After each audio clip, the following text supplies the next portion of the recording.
Ons kan dan na die woord van die Here toe gaan en ons lees vanoggend vanuit 1 Korintiërs 11.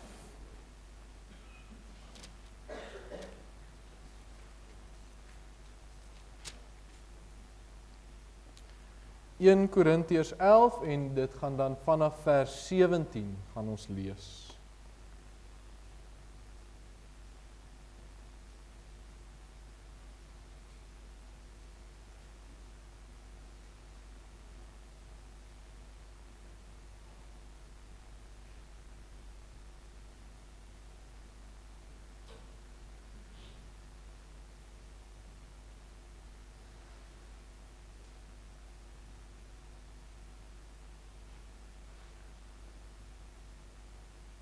Vanaf vers 17, so 1 Korintiërs 11 vanaf vers 17, die opskrif is ongereeldhede by die liefdesmaal, hoe die heilige nagmaal gevier moet word. En ons noem dit ook, elke keer as ons nagmaal hou en ons lees dit, die nagmaalsformulier. Kom ons lees daar saam. Maar terwyl ek dit beveel, kan ek dit nie prys nie dat julle saamkom. Nie ten goeie nie, maar ten kwade. Want in die eerste plek hoor ek dat, as julle saamkom in die gemeente, daar skeringe onder julle is, en gedeeltelik glo ek dit.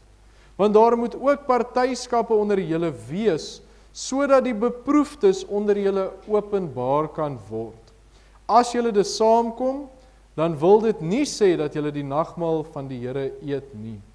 Want as julle dit eet, gebruik elkeen eers sy eie ete, en die een het honger en die ander is dronk. Het julle dan geen huis om in te eet en te drink nie? Of verag julle die gemeente van God en maak julle die beskaamd wat nie het nie? Wat sal ek vir julle sê? Sal ek julle prys? Hierin prys ek julle nie. Want ek het van die Here ontvang wat ek ook aan julle oorgelewer het, dat die Here Jesus in die nag waarin hy verraai is, brood geneem het, en nadat hy gedank het, het hy dit gebreek en gesê, neem eet, dit is my liggaam wat vir julle gebreek word, doen dit tot my gedagtenis. Net so ook die beker na die ete, met die woorde, hierdie beker is die Nuwe Testament in my bloed, doen dit, so dikwels as julle daaruit drink, tot my gedagtenis. Want so dikwels as julle hierdie brood eet en hierdie beker drink, verkondig julle die dood van die Here totdat hy kom. Wie dan op onwaardige wyse hierdie brood eet of die beker van die Here drink, sal skuldig wees aan die liggaam en bloed van die Here. Maar die mens moet homself beproef en so van die brood eet en uit die beker drink.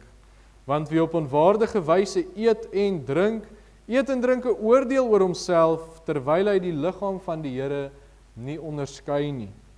Daarom is daar onder julle baie swakkes en sieklikes en 'n aantal het ontslaap. Want as ons onsself beoordeel het, sou ons nie geoordeel word nie. Maar as ons geoordeel word, word ons deur die Here getuigtig, sodat ons nie saam met die wêreld veroordeel mag word nie. Daarom my broeders, as julle saamkom om te eet, wag vir mekaar.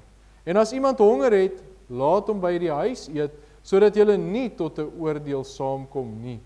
Die ander sake sal ek reël, wanneer ek kom.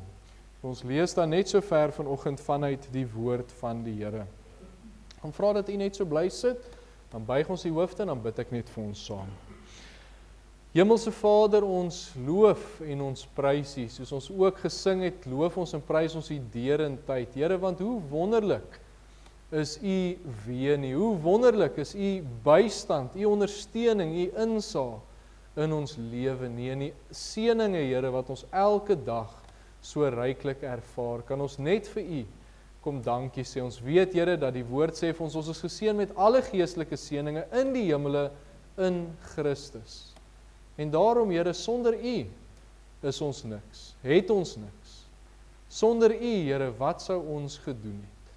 Maar ons het U as verlosser, as Jesus Christus, as die saligmaker in ons lewens, Here, en ervaar ons daardie liefde van U elke dag in ons lewens.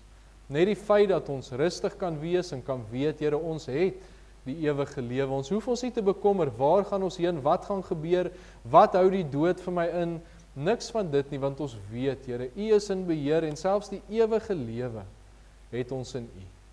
En daarom sê ons vir U dankie, Here.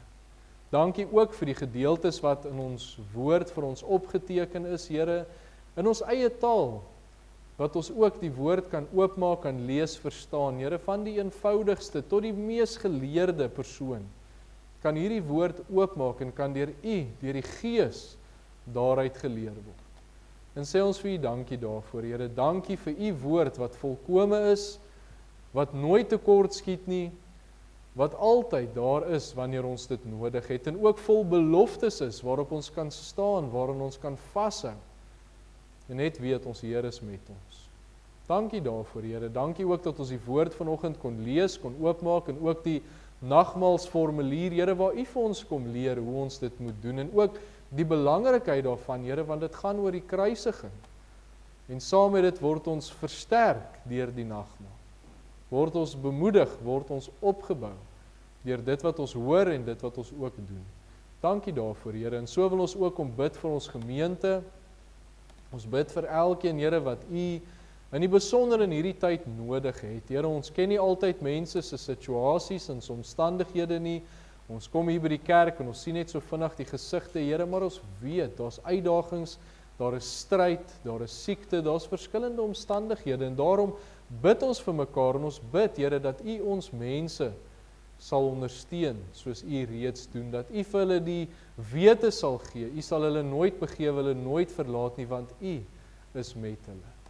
Dankie, Here, dat ons dit vir ons mense kan kom bid, ook die wat siek is, Here, die wat vir operasies moet gaan, die wat met verskillende dinge in hulle lewe besig is, dat U met hulle sal wees, en ook so Tannie Girlie, Here, wat aansterk by die huis, dat U vir haar sal sterk maak, dat U haar hart weer sal sterk maak, en dat U ook daardie tegnologie wat die dokter ingeplaas het, Here, dat U dit sal gebruik tot U verheerliking, Here, want ons kan die slimste dokters en die beste medisyne, Here, maar sonder U is dit ook nutteloos, en daarom bid ons, Here, dat U vir haar sal versterk.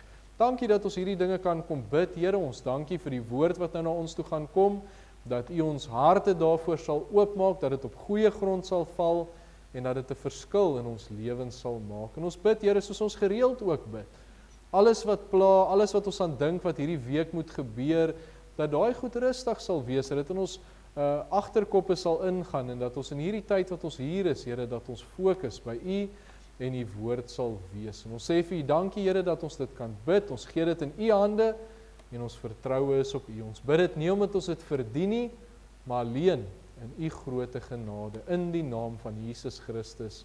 Amen. Ons teks van oordenking dan vanoggend is vers 27 en vers 28. Wie dan op onwaardige wyse hierdie brood eet of die beker van die Here drink, sal skuldig wees aan die liggaam en die bloed van die Here.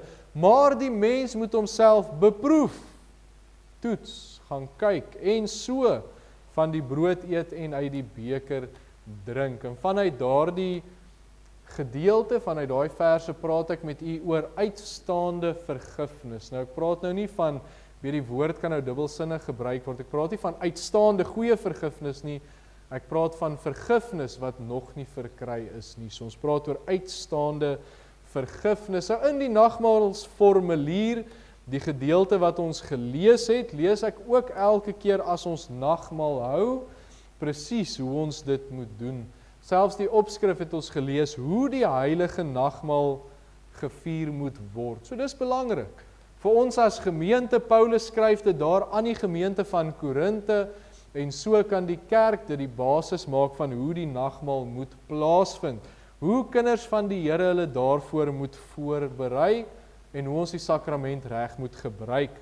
En in die nagmaalsformulier vind ons daai vers, ons teks van oordenking, en elke keer as ons die nagmaal gebruik, dan strek ons hoe belangrik dit is, om seker te maak, niks staan tussen ons en die Here nie. Ons lees daar in vers 28, maar die mens moet homself beproef. Ons moet gaan kyk, gaan toets, dat niks tussen ons en die Here staan nie. Wat kan tussen ons en die Here staan? Wat is daar wat skeiding maak tussen die Here en sy kinders? En dis natuurlik sonde. Jesaja 59 vers 2, maar julle ongeregtighede het 'n skeidsmuur geword tussen julle en julle God, en julle sondes het sy aangesig vir julle verberg, sodat hy nie hoor nie. So Jesaja leer vir ons, sonde maak skeiding tussen ons en die Here. En om daardie sonde, daardie ding wat skeiding maak, te verwyder, is daar vergifnis nodig. Waar die Here daai vergifnis bring, of die sonde kom wegvee. Nou ons teks van die week, ek het vir u gesê, ons gaan nou elke week, gaan ek op die groepie vir ons 'n teks sit, wat ons kan leer, wat ons in ons hart kan bære, wat ons kan gebruik, en wat die Here ons aan kan herinner. En daai teks vir hierdie week was 1 Johannes 1 vers 9. As ons sondes bely, hy is getrou en regverdig om ons die sondes te vergewe en van alle ongeregtigheid te reinig. Ek het nou al verwag, u gaan hom saam met my sê. Almal het hom ons nou geleer en ken die vers. So, belangrike vers, ons het hom met ons bid hier, het ons hom ook hanteer. Maar, met so belofte, wat as ons sonde nie vergewe word nie? Kom ons sê eerder, hoekom sal dit nie vergewe word nie? En dis waar ons tema van die dag inkom, uitstaande vergifnis. Dit is soos 'n uitstaande rekening wat betaal moet word. Dis iets wat nog nie ontvang is nie. So hoekom sal 'n kind van die Here uitstaande vergifnis hê, terwyl Jesus reeds die prys betaal het, terwyl Jesus reeds aan die kruis gesterf het vir sonde, en hy vergifnis bied vir elkeen wat dit wil aanneem, en terwyl daar beloftes soos 1 Johannes 1 vers 9 is, hoekom sal sonde nie vergewe word nie? En dis waaroor ons vandag gesels.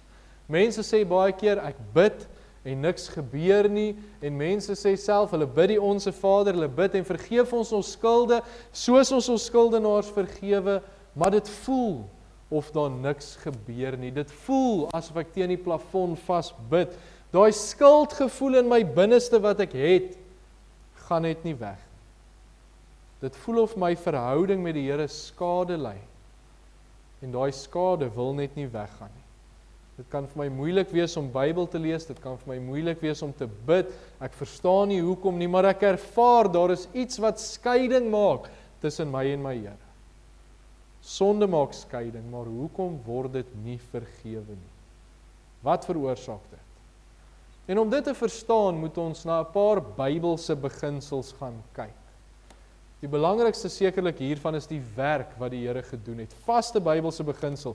Die Here Jesus het aan die kruis gesterf en hy het die sonde op hom gedra. Jesaja 53 vers 5.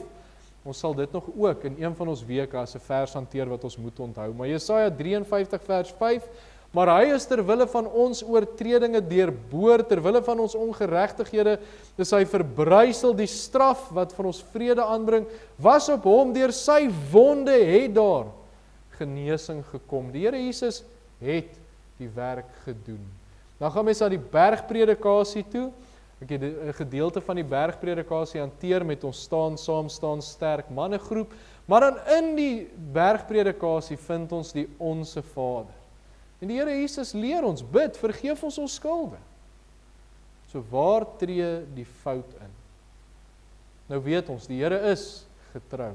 Die Here is regverdig. Ek het laasweek vir u gesê, die Here kan nie verander nie, hy sal nie verander nie. So dan is dit iets wat ons nie reg doen. Iets wat ons doen is die rede hoekom ons nie vergifnis kry vir sonde nie. Wat kan daardie redes wees? So vanoggend gaan ons kyk na hoekom 'n kind van die Here daai uitstaande vergifnis het, hoekom dit nog nie verkry is nie, al is dit daar. Hoekom is dit nog nie geneem nie? Hoekom ervaar hulle dit nog nie? Hoekom is die sonde nog nie vergewe nie? En ek klassifiseer, ek sê spesifiek, 'n kind van die Here, want iemand wat nie gered is nie, kan nie verlos word van die effek van sonde nie. Hulle moet gered word, hulle moet vergewe word, hulle moet by die Here uitkom, maar as 'n kind van die Here, wat sit met hierdie ding in hulle lewe? Wat is redes hoekom ons nog nie vergifnis ontvang het nie? Bybelse redes. Nou wil ek dit vandag vir u sê, mense kry nou 2 tipes preke wat ons preek in die Evangelies Gereformeerde Kerk, buite is op baie ander, maar 2 tipes wat ons hier preek. Ons preek eksegeties, wat beteken, jy vat 'n gedeelte en jy sê, wat sê die gedeelte? Die ander manier is tematies, wat ons 'n gedagte vat en nog steeds, jy gaan kyk, wat sê die Bybel? Maar dis op verskillende maniere, en dis wat ons vanoggend doen. Tematies, ons kyk, hoekom word sonde nie vergewe nie, en ons kyk, wat sê die woord daaroor? Ons heel eerste gedagte is uitstaande vergifnis, omdat sonde nie bely word nie. Het vat ons al die pad na Psalm 32 toe, ek dink ek het so rukkie terug daaroor gepreek, maar die Psalm 32 is 'n skuldbelydenis van Dawid, en in vers 5 sê hy, my sonde het ek u bekend gemaak, my ongeregtigheid het ek nie bedek nie. Ek het gesê, ek wil aan die Here my oortreding bely, en u het die ongeregtigheid van my sonde vergewe. Hierdie vers kom verduidelik presies vir ons, wat ware belydenis is. Belydenis is, ek verklaar iets. Soos my belydenis as 'n Christen is, ek verklaar, ek glo in die Here Jesus. Maar dis ook om iets te erken. Soos wanneer ek iets verkeerd teenoor iemand gedoen het, is daai verklaring, daai belydenis, ek is jammer. Ek het hierdie spesifieke ding teen jou gedoen. En dis waaroor Dawid in Psalm 32 skryf. Hy sê, my sonde het ek nie bedek nie, my sonde het ek nie bekend gemaak, my ongeregtigheid het ek nie bedek nie. Hy bely sy sonde deur dit te erken. Hy bid, vergeef my sonde, en hy erken, dit is wat ek verkeerd gedoen het. En die rede hoekom dit so spesifiek genoem word is, anders kan 'n mens maklik sonde probeer bedek. As ek dit nie op die naam wil noem nie, as ek dit nie wil erken en bely nie, is dit maklik om sonde te bedek. Nou Dr. Harry Reeder, ek het al 1 of 2 keer van hom gepraat en aanhalings wat hy gemaak het, ek sien hy is onlangs oorlede, maar hy skryf, daar's 2 dinge wat kinders van die Here met sonde doen. Nou ek gaan dit net eers in sy woorde in Engels sê en dan in Afrikaans. Hy sê, or they cover up, or they fess up. So hy sê, of hulle probeer dit wegsteek, hulle probeer dit bedek, of hulle bely dit. Dis een van die 2 dinge wat kinders van die Here met sonde doen. Ons sien dit ook in Dawid se lewe. Maar die belangrike is, as ek dit nie bely nie, as ek dit probeer bedek, dan kan dit nie vergewe word nie. Dink aan al die pad terug in Genesis, Adam en Eva. Hulle sondig teen die Here het vir hulle duidelike opdrag gegee, hulle breek hierdie opdrag. Wat is die heel eerste ding wat hulle doen? Hulle probeer dit wegsteek. Dink jy aan daai woorde van Dr. Harry Reeder, they cover up or they fess up. Hulle probeer dit wegsteek. Eers kruip hulle weg, en toe dit nie werk nie, toe gee hulle vir iemand anders die skuld. Die vrou wat u vir my gegee, dis die slang gewees, maar hulle erken nie hulle sonde nie, hulle probeer dit bedek.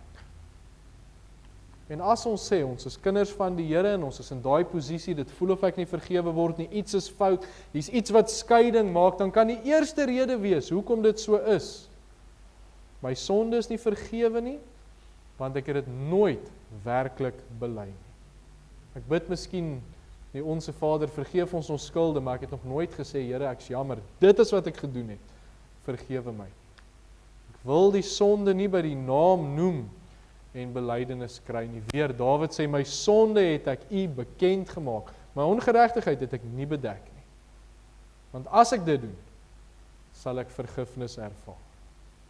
Die tweede gedeelte sê, en u ongeregtigheid van my sonde vergewe. Die tweede gedeelte van daai vers.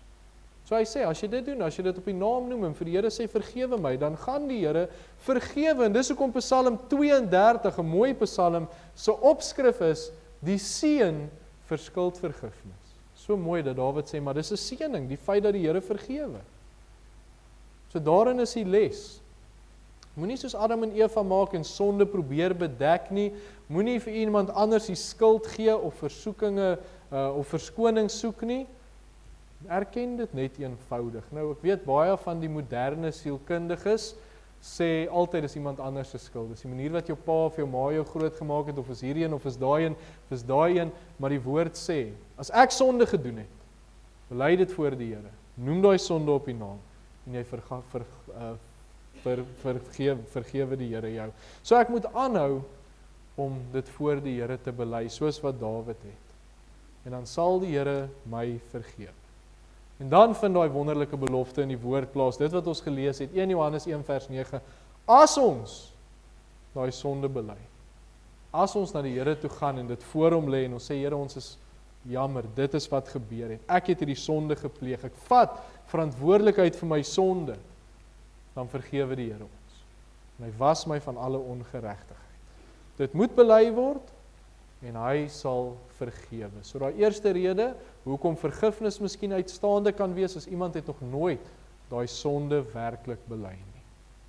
Die tweede rede, wat ons kry in die woord van die Here is, uitstaande vergifnis, omdat daar nie bekeer word nie. Nou is ons weer al die pad by 2 Kronieke 7 vers 14, daar lees ons, en my volk, oor wie my naam uitgeroep is, hulle verootmoedig en bid en my aangesig soek en hulle bekeer van hulle verkeerde weë. Dan sal ek uit die hemel hoor en hulle sonde vergewe en hulle land genees. So kyk weer daai beginsel. As jy, dan sal ek. As hulle bekeer en van hulle ongeregtighede, van hulle verkeerde weer, dan sal ek vergewe. Hoe duidelik stel die Here dit daar vir ons. So die Here kom leer vir die volk hier 'n baie belangrike les.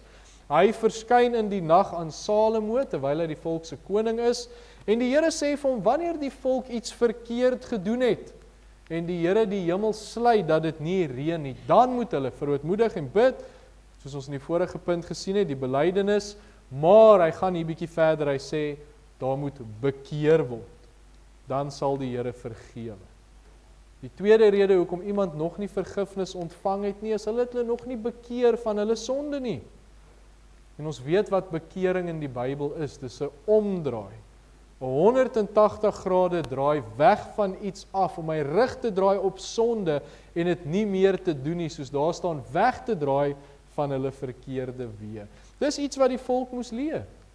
Kyk in die tyd van Jesaja, dis nou so entjie na hierdie gedeelte, na Salomo, nou kom Jesaja en hy moet aan die volk skryf, en hy skryf aan die volk die klag wat die Here teen hulle het, en een van die klagtes was, hulle offer aan die Here, maar hulle wil nie breek met hulle sonde nie, hulle wil hulle nie bekeer nie. Wat sê die Here vir hulle? Jesaja 1 vers 15 en 16, en as julle julle hande uitbrei, bedek ek my oë, as julle die gebed vermenigvuldig, ek luister nie. Julle hande is vol bloed, nou sê hy vir hulle, was julle, reinig julle, neem die boosheid van julle handeling voor my oë weg, hou op om kwaad te doen. Hou op om kwaad te doen, dan kan hulle vergifnis ontvang. Kyk wat staan keer op keer ook by die 7 gemeentes in Openbaring, hy wat hoor en hom bekeer. Daar moet bekering plaasvind. So hoekom kan ons as kinders van die Here miskien sit met 'n ding in ons lewe en dit voel, daar's 'n skeidsmuur tussen my en die Here? Hoekom? Want mense is baie keer nie bereid om te breek met sonde nie. Die volk het ons nou gelees, hulle het net die godsdiens meer gemaak, hulle het meer probeer bid en meer probeer offer, maar hulle het nooit die sonde agter hulle gelos nie. Hulle was nie bereid om dit te doen. Die gevolg vir hulle was natuurlik verwoesting en ballingskap en al daai goed. En sonde het 'n gevolg, ons weet dit, ons kan dit nie wegsteek nie. Maar mense moet breek met hulle sonde. Hoekom doen mense nie? Miskien geniet ek dit net te veel. Ek kan nie sonder hierdie sonde in my lewe nie. Miskien sal dit my lewe te veel verander, want ek gaan vriende verloor. Ek gaan mense in my lewe verloor, ek gaan miskien uitgestoot word. Miskien is ons baie, ek kan nou nie vinnig in die Afrikaanse woord dink nie, noble, ons sê, maar hierdie is 'n swakheid wat ek mee kan saamleef. Maar die Here voel anders. Die Here sê, as iemand nie met hulle sonde breek nie, is daar nie vergifnis nie. En daai persoon moet die nagevolge dra. Die hartseer is, en ek weet ek het al daaroor ook gepreek, is, wanneer daar sonde in ons lewe is, dan sien die Here nie die goeie raak wat ek doen nie. Ek kan probeer, maar dit werk nie. Jesaja 64 vers 6, en ons het almal geword soos 'n onreine, en al ons geregtighede, so die goeie goed wat ons doen, soos 'n besoedelde kleed. So wat het die volk gedoen? Hulle het net die goeie meer gemaak, maar die slegte was nog steeds daar gewees. En dit werk nie. Die woord sê vir ons, ek moet die slegte, ek moet my bekeer daarvan, Ek moet dit los. Ek kan nie aanhou met daai sonde nie, ek moet bekeer. Draai jou rug op sonde, draai jou rug op die verkeerde weë en jy sal vergewe word. Vergifnis hoef nie uitstaande te wees nie. Los daai goed agter en die Here vergewe.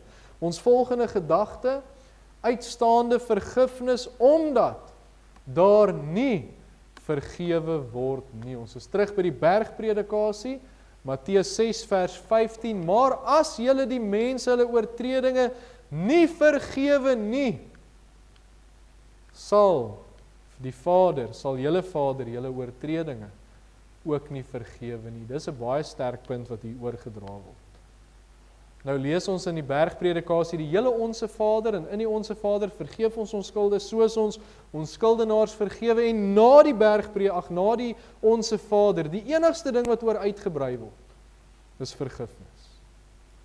Jesus is self aan die woord, en hy sê, as iemand onvergewingsgesindheid het, sal hulle nie vergewe word nie. Ek weet, ons het dit hanteer toe ons gepraat het oor sondes waarmee ons maklik omring word, onvergewingsgesondheid. Dit is interessant dat na die Onse Vader kies die Here Jesus om oor vergifnis te praat.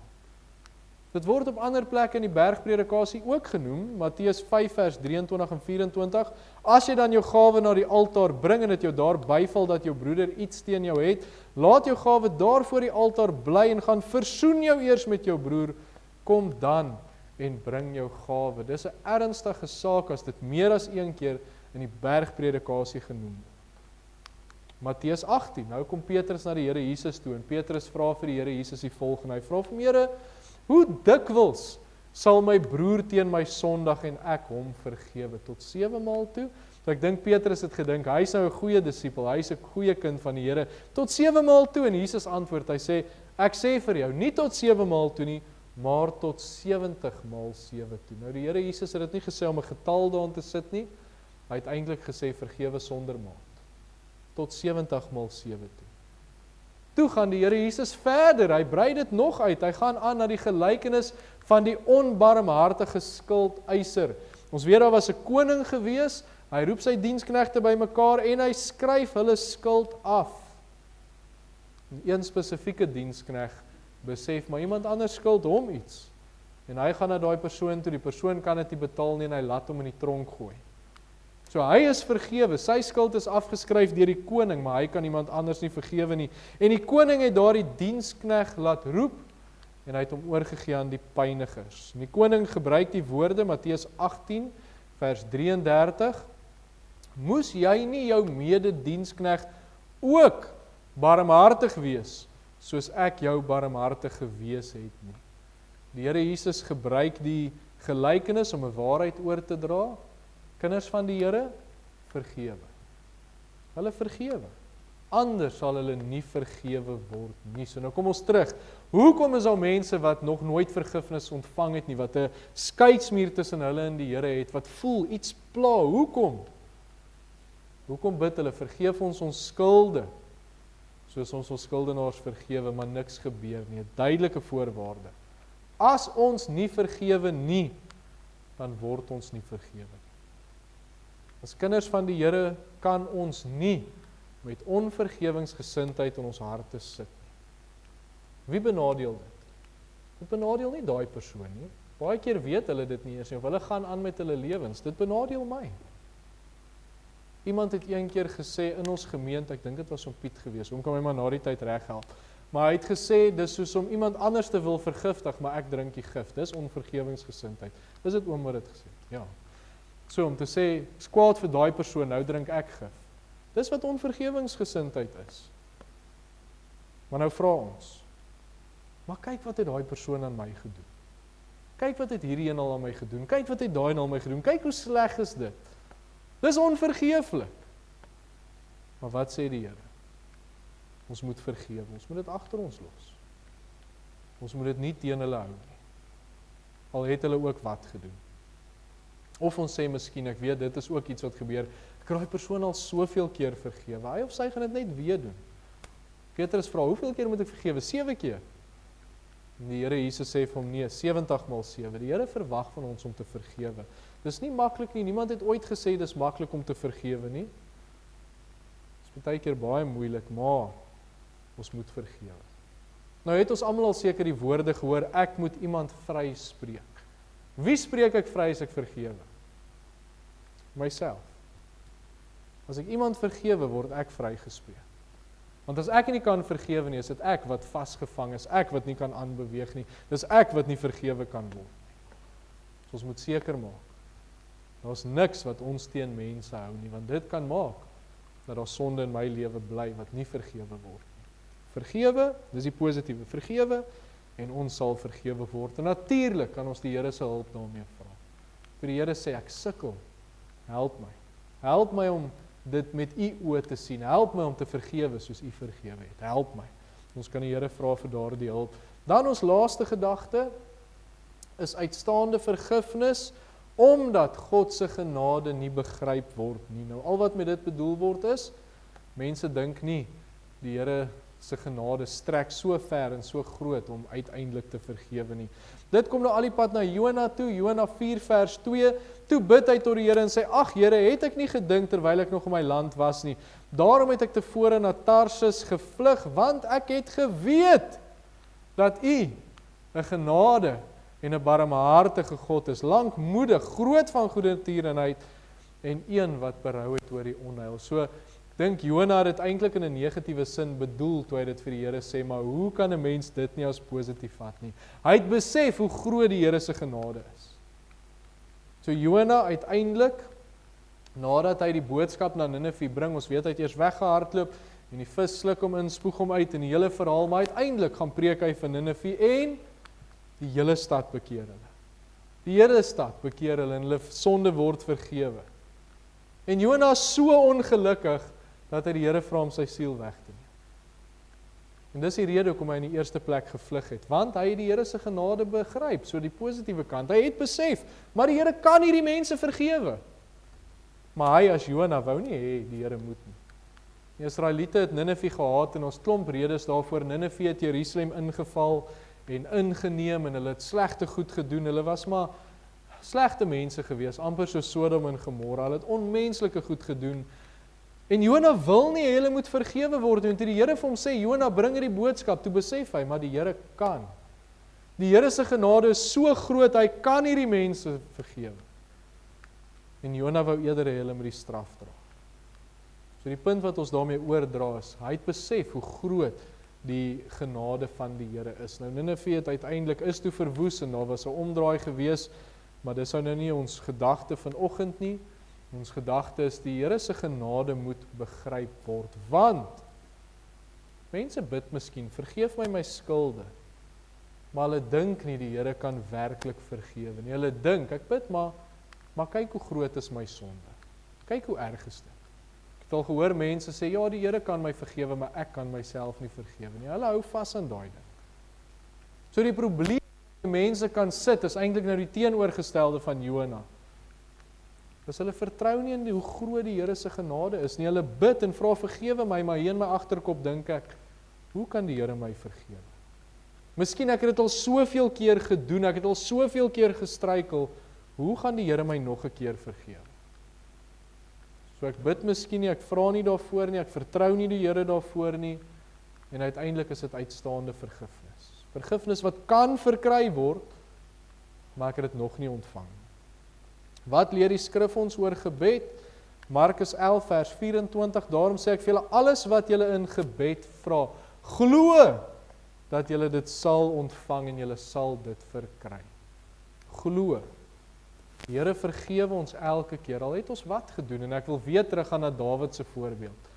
Soos hy dink, hy was 'n moordenaar en hy het egbreek gepleeg en alles wat hy gedoen het, en die Here het hom vergewe.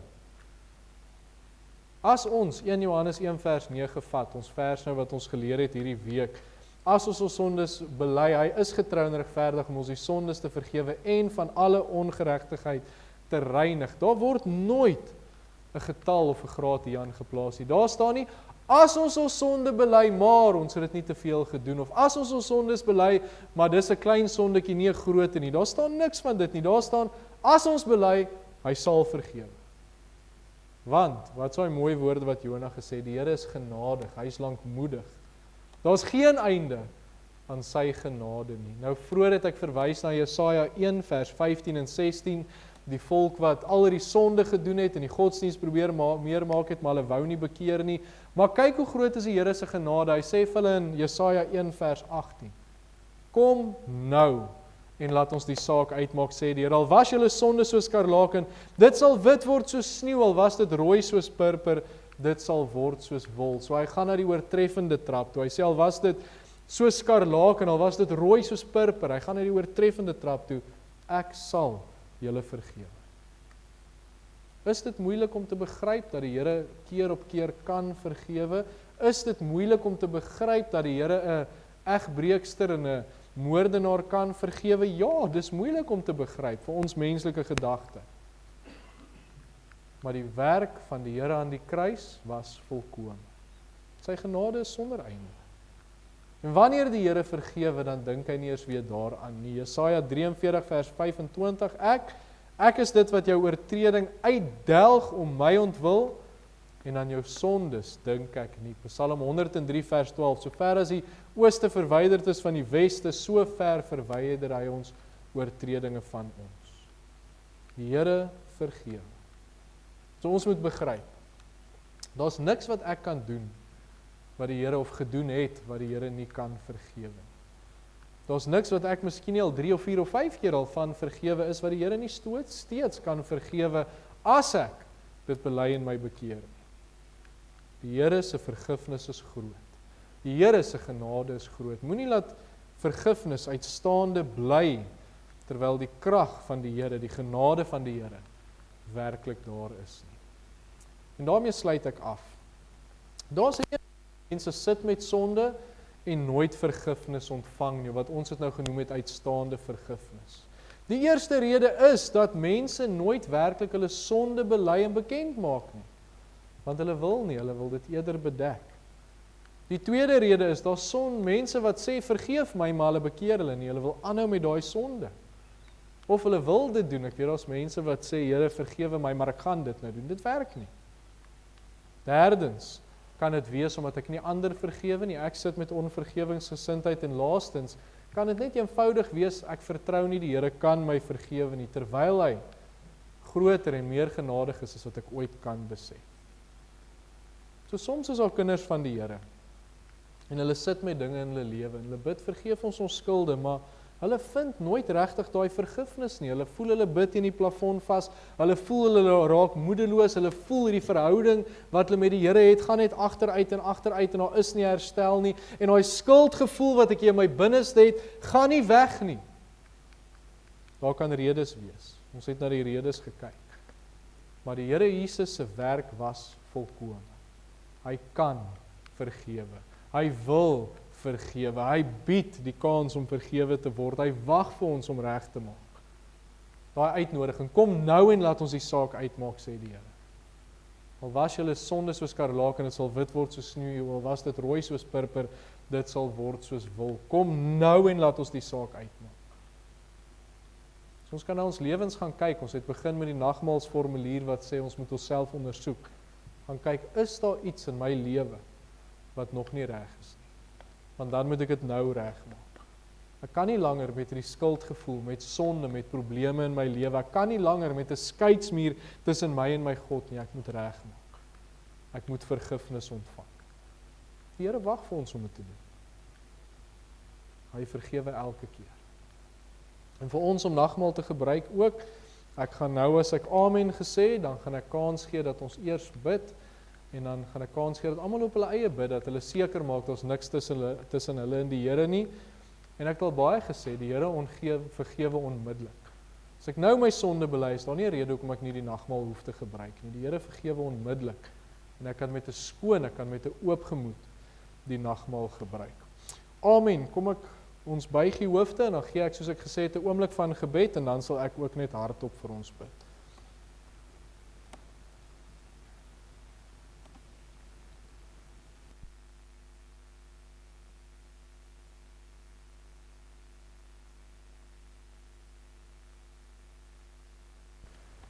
Hemelse Vader, ons kom sê vir U dankie vir soveel verskeie gedeeltes in die woord, Here, wat vir ons wys hoe groot U vergifnis is. Here, ons het vroeër daai lied gesing, ons wat vergifnis, Here, ontvang het. Here, ons kan net vir U kom dankie sê, dis nie iets wat ons doen nie, dis U groot genade alleen. Here, maar hoeveel beloftes in die woord, as ons dit bely, as ons bekeer, as ons na U toe kom, Here, U vergewe elke keer. Want die bloed van die lam het gevloei en dit was skoon. Dankie, Here, help ons ook dat ons harte nou voorberei is vir die nagmaal en dat U teenwoordigheid hier ook sigbaar sal wees, tasbaar sal wees, ons het ervaar, Here, terwyl ons die nagmaal gebruik. En ons sê vir U dankie, ons bid dit in Jesus se naam. Amen.